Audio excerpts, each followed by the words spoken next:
You ask Tiger to solve. This deals with linear equations with one unknown. The final result is k equals -17. Let's solve it step by step.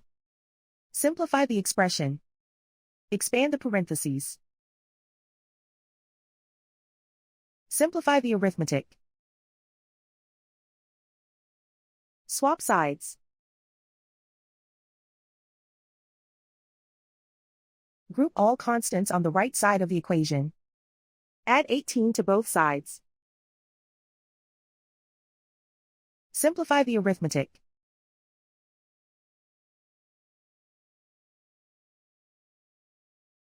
Isolate the k. Divide both sides by -2. Cancel out the negatives.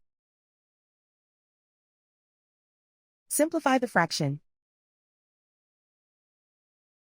Move the negative sign from the denominator to the numerator. Find the greatest common factor of the numerator and denominator.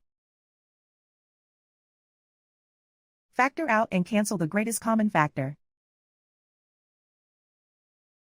And so the final result is k equals -17.